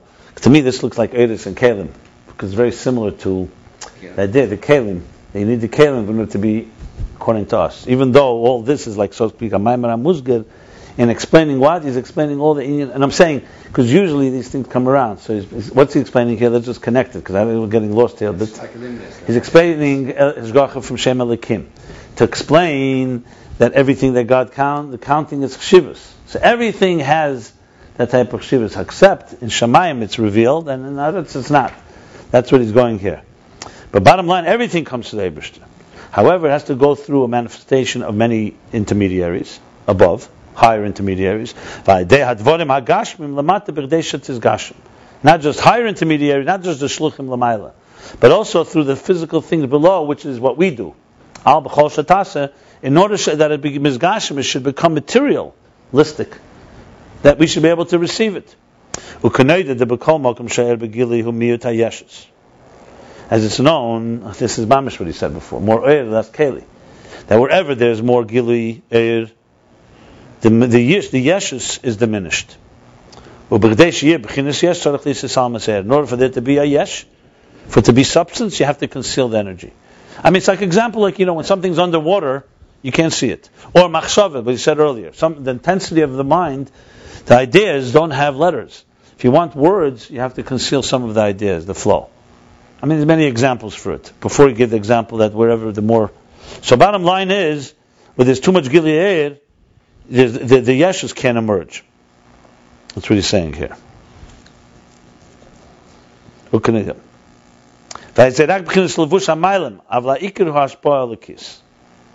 therefore, this b'chol shatasa, our actions that we do in physical world, is only a levush, a mailim. It's only a levush that conceals, and you can convince yourself it's due to your efforts. But you should know the truth is, the truth is it's coming Baruch Hashem Baruch Hashem Elokech. It's a bracha from above. But we see this every day. People can be a blessing, but they convince themselves it's my effort. Even though the effort was only there to make it commensurate to you, that you should be able to receive it. It's not there because you can do it. They said you didn't build that. What? Who said? When someone builds a business and he says, you didn't build that. Yeah. Yeah. Obama said, you didn't build that. He said, what? So he said, according to this, he said, get out. He's bringing it to politics. I'll bring it into humor. They tell the joke that this scientist, atheist, has a discussion with God. He said, "We don't really need you. I can create just like you can create. I can take today Earth, put it in a laboratory, in a test tube, mix stuff in it, DNA, blah blah blah, and also create a human being." Okay, so God says, "Go ahead, do it." She starts gathering earth. He says, "No, use your own earth." Verstehst?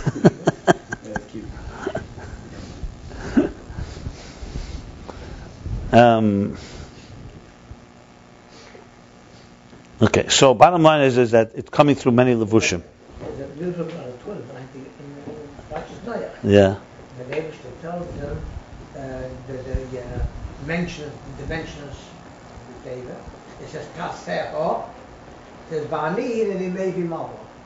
Vani hineni maybe mama. The Taseho va'ani.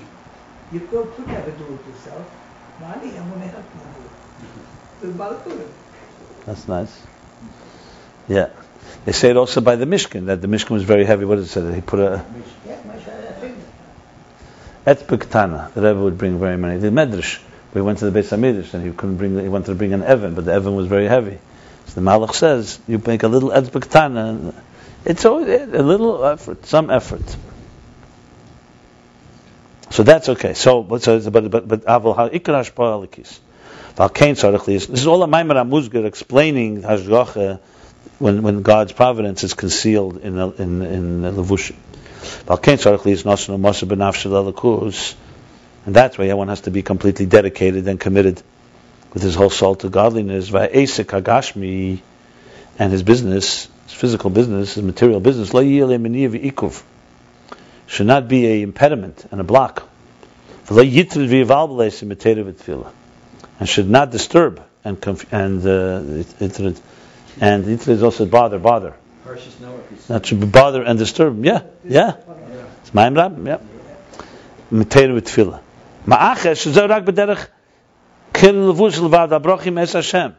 If the business was really up to how much you're really doing, so of course then you got to worry, make sure this. But the whole thing is only a keli in order for you to be able to get it. So why are you worried about it? It's not it's a lakus working through the levush of business. Maybe you want to make sure that the keli is. That's of course the excuse. But then it shouldn't be tirdis and bulbulim. But if they disturb you from Torah and Tefillah, it means they're competing with Torah and Tefillah. That means I wish it was that case.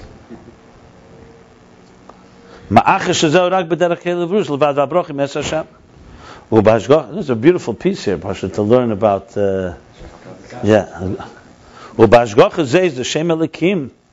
And in this form of Hashgacha, that's in the Shem Elikim, which conceals Mis'ala Ma'ed B'chinas Helam Gadol Ma'ed. That's the challenge. The energy is deeply concealed of Ma'ed, Helam Gadol Ma'ed, a great concealment and an intense. Acha in need of a nigla klal, to the point that you cannot see and distinguish it at all. Rak Neshamis Yisrael Yedim, but souls of Israel, they know, Umasigim, and they comprehend, Amitis Hadover, the truth of the thing. Shakol Hashpah Elokis. That truth is it's all a divine blessing and transmission. Elsewhere it explains the kasher mesim libe v'daiti lazeh. When a person applies themselves with their heart and their mind to this, yochel liris b'riyah chushis mamish hashgacha elokis b'anhagas eila. So in other words, it's so concealed. But so elsewhere it explains that if a person maybe Makamacha means basically Merchak Tovilah. Makamacha, you need to go to a deeper place. Makamacha means Tate Mashma. That if you apply yourself properly, you actually can see, physically, materially see Hashgacha L'Elokis even in the governance of the world. So before he said that, same Tzva Shamayim, you see B'riyah Chushis without any effort. You just have to look and you see that they last. That must come from the divine. Below, you need to have this Aveda. So the Aveda is twofold. First, to do your work and do and second, the Aveda to see that it's God's hand, not yours. Now back to the second Hashgacha. Out of the parentheses. We're after the parentheses. Aval Hashgacha, M'Shem Havaya. This is all to explain that there's times that Hashem Ma'il Me'imnav, sometimes He doesn't conceal His eyes. But Hashgach B'Shem Havaya, Hashgach that comes from the name of Havaya, Hu Shabab B'Chinas Gili Er. That comes in a revealed light way. That's lechem in ha'aretz we just talked about. How you make a panasa, or you make a livelihood from below. But lechem in hashamayim didn't have pselis, it didn't have any waste. Because there was begoli that it was coming from above. He couldn't deny it. The same thing with all transmissions that are edelkeit, that form edelkeit, refined and spiritual. And in this too, even in Hashgach B'Shem Havaya, there's also levels. He just explained two levels, Havaya and Elikim, more concealed and revealed. He says in this too there are levels. Im Shabal Kaponim B'Chinas Levush Lias Mizah Ashpaz Gashmim. Here too can be ashpah that comes with some type of, at least some type of levush, some garment, in order for there to be a physical transmission. However, the levush, the garment, is also a very, what do we call it, porous, a very refined garment. That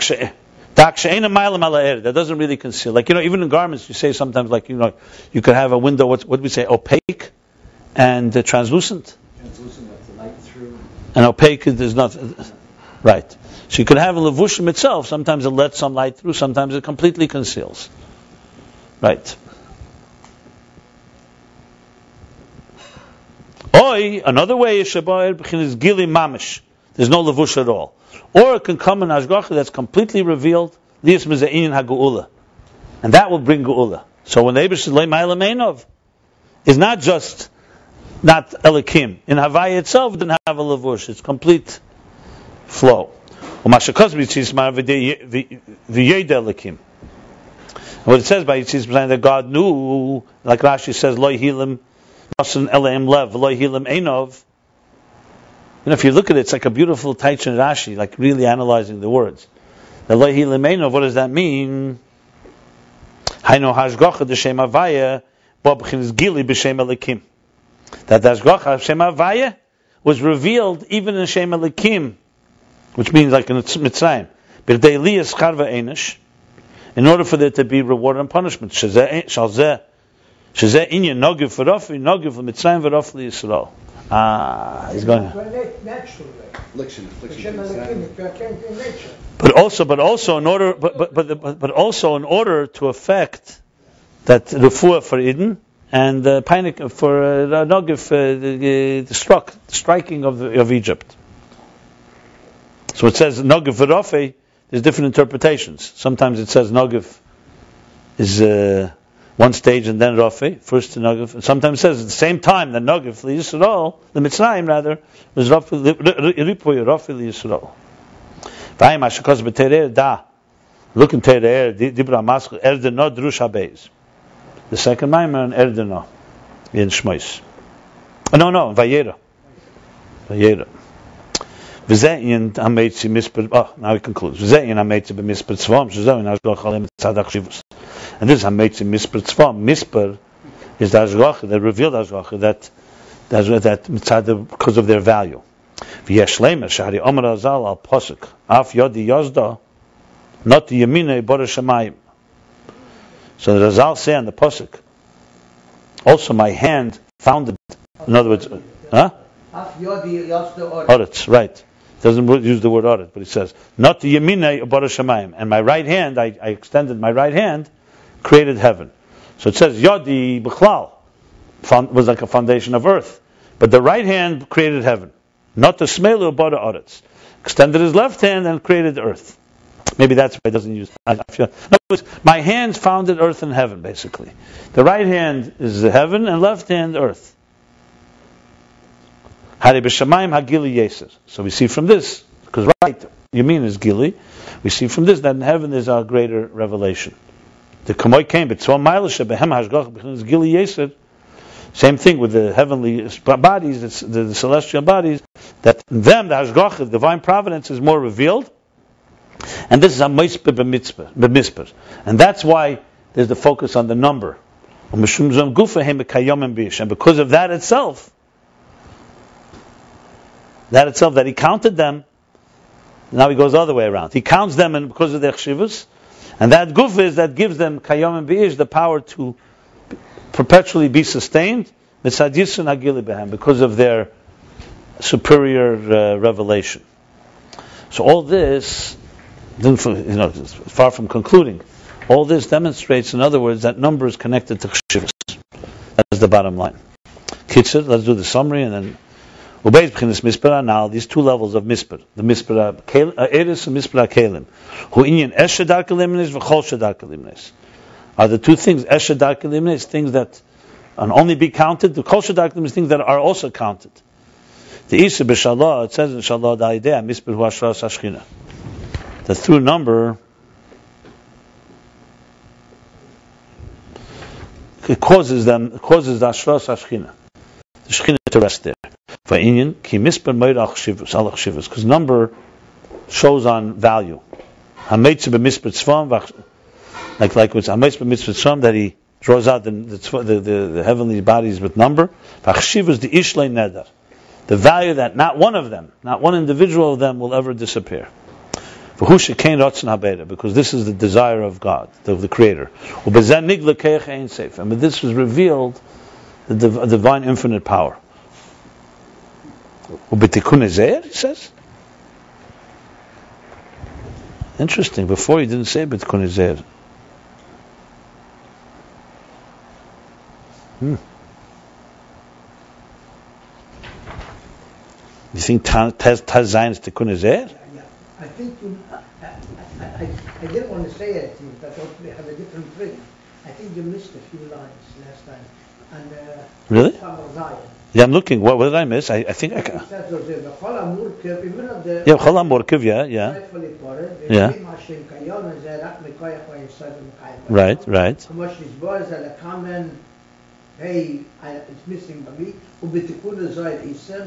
Really? So we're missing a line here. So our Dfus is missing. Yeah, missing it. You too have it? Huh? He has the oldest. He has an older one. Does yours missing a line also? This is missing a line. Unbelievable. Can I see this? Okay, no, it's not here. The new edition is God Almighty. It's already 2 mistakes we found in 2 days. Okay. Okay, yeah, I missed. You should have just pointed out. I don't even have the line. It wasn't an oversight. You're right. That's what I just see. The kids said, "You should have it. You should have it. Yeah. It has to be. Yeah, right there. I do have it. I just simply skipped it. Oh, because we were so elaborating on the Perek there. Maybe I just missed it. Yeah, you're right. No, my mistake. I do have it. Let's go back. But Tikkun Hazeh Isa Merev Einim Do Keser Elyon V'Omitz Keach Do Chachma. I said afterwards. Keser Elyon was brought afterwards. We definitely said the pay with the start and went down below the bottom page to figure out whatever. No, but here it says when she's brought the common. No. Okay. Let me just read it. When she's brought the common Perek, he says below Tzadik Tes and Shin Lamed Gimel, 99 and 333. Okay, I missed the line. Fine. No. Let me just read it. Isa Merev Einim. For much strength. Yeah, because he brought the pasuk before. 1 second. Yeah. Da Keser Elyon v'Omitz Keach Do Chachma. Lefizeh Inyim Merev Einim Al Derech Kol Asher Chefetz Hashem Asa.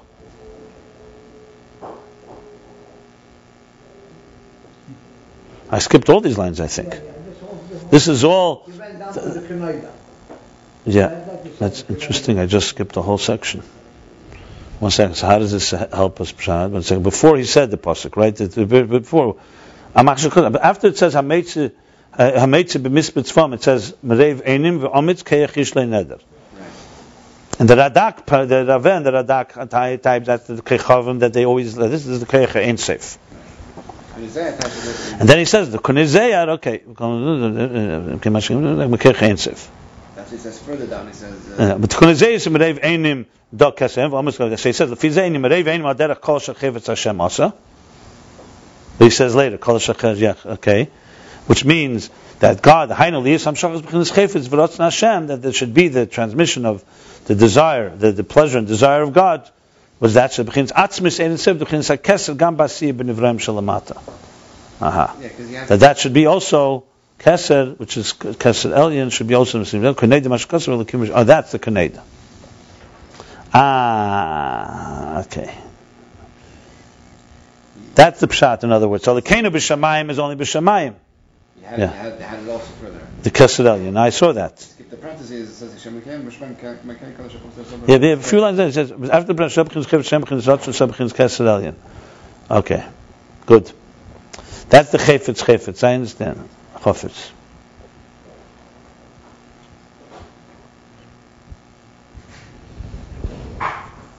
Okay, so I have Amatzkeir da Chochma. Here he adds another thing. Yeah, the parentheses adds Ma'aseh Mitzvah. That I understand. Okay, so the Tikkun Hazeh really connects the Mispur that the Mispur Tzvam also below. So bottom line, you have the Keser Elyon being Nimshach in also Tachtenim. However, it's more Begoli. Got it. It's more Begoli and Elyon. I understand. Kitzur. So I read the Kitzur. Let's go here. But Tikkun Hazeh, that's right. Mereiv Einim Keser Elyon v'zeu in kol Chefetz Hashem Osa. Chafetz Hashem. So this is the Keser. This is everything that God desires. Also, Gili Ein Sof Obligvul Ba'asiyah. That's the Gili of Ein Sof Obligvul Ba'asiyah. This is again the interface of the infinite. The Chen Adei Ma'aseh Mitzvos, and the same thing through Ma'aseh Mitzvos, which is the more the Gili, which they say Ayelekechem. That down here below, it's not there. So we do draw it down. So you're drawing down Bli Mispur in Mispur, basically. You're drawing down Bli Mispur in Mispur. 1 second. Ein Sof and Bli Gvul. Hold on. So in Mispur. Mispuru in Hashgacha. And Mispur, counting is the idea of Hashgacha, of governing. Hashgacha Shem Havaya. That's the first line at the top. Yeah. And this is the Hashgachas of Shem Havaya. First line of which top? Here? Right there. Yeah. But I'm going fine. Why are you saying that? The Hashgacha of Shem Elikim, who the Hashgacha of Shem Elikim, who Shem Estater. Okay, 2 times who? Who Shem Estater b'levushim. The Hashgacha, the governance from Shem, from the name of Elikim, is the one that gets concealed in the garments. Blessed is in the tasa, your actions, which is levushim. Hashgacha, Shem Havaya b'loi helam. The governance and the providence from the Shem of Havaya is without a concealment. Or literally without any levush, completely revealed, like by leaving Mitzrayim. That's why there's Elikim. That's the Lashon Elikim. Yeah, so Elikim. So it's Havaya Mimamshach Elikim. So bottom line, what we know so far from all of this is that there's the 2 levels of Mispur. He didn't spell out yet what the 2 levels are, but mashma may be that this is Havaya and Elikim. That the 2 levels of number is Hashgacha of Havaya, Hashgacha of Elikim. But the bottom line is that Mispur is the idea of value, and value is connected to importance. That is Hashgacha. Yeah, and that's the Nitzchias, the Keyach Eliki in it. And what does he say? What is the value itself? Yeah. And the choshev is that godliness is what makes it valuable, because it reveals the divine power of Ein Sof. In this case, that's connected to the mispur of it. So number reveals godliness, the power of godliness, and there's a difference how it's revealed in the Tzvah Shamayim, or like by Yetzias Mitzrayim, where it's without any levushim. And then that also comes into Elikim, and sometimes it's concealed in our levushim. Hashgacha Pratis in Eretz Yisrael is much greater than in Avelikacha, right? Exactly. Any Avelikacha. No, but what we have here, I'll tell you one more thing I would add. You're beginning to see how there's a difference between Mispur Eilis and Mispur Kelim. Eir is Gili. Mispur Kelim is if you through effort you can find Hashgacha Pratis in your work, but you need to work. But it's concealed. So both Misparim are revealing, but both are reflecting God's Hashgacha, but one is. That's the whole idea. That's why Mispur is so relevant here, because Mispur is Chshivus. The value of it. The question is how revealed is the value. So in other words, two people can count the same thing, and one person just counts and sees I have 100, another person sees I have Shechina Sharia. But back to what we spoke about, it's like two different ways of appreciating what the number reveals. And we'll see where he goes with this, because he's going to definitely firace. But it's interesting, I'd love to see how we can understand the Gemara better from it in Beitz. That would be good. Maybe the first action different between Esh. Why did the Rebbe go in the Esh to Darpa, in Kol Darpa? Maybe you I think it's explain the two. I find From what? From Misper? Yeah. Yeah, I'm going to look at the Gemara, because the Gemara probably... Does the Gemara have to do Gemayas? What's S and what's Kol? Yeah. Like, for example, you remember anything? What is the thing where it goes in the category of S? The Machlokes, when you say that Dava Shulmi and everybody, what is the meaning of Dava Shulmi? So one day it says Dava Shulmi is that you only sell it, you only deal with it. Does it give any examples? Does it give any examples? It gives you 7 things over there. That the reminding Badan, the special reminding that are Yeah, very valuable. In other words, yeah. Whereas, for example, something that can just be bought in a bushel, it's not so negate every individual. Things like that you could just weigh. Diamonds, for example, in our days, diamonds would be accounted by. Or even eggs, you don't sell it each one individually, you sell it by a dozen. Right. That's what's one. Right. Now that's a Chamalige Zeit from the Manashat, it's all individual. Today, so which one you think is Eris, which one is Kalim? Probably the ones that sell in a group is more, the individuals is the one, the Chshivas is more individual. So it's S. And Kol would be, so that's an example. Eris would be diamonds and Kalim would be eggs. Diamonds, they don't sell that way. That's what I want to see exactly. Okay, so we'll stop here. We did chapter 87, page 167, through to the top of 169. The Rebbe wants to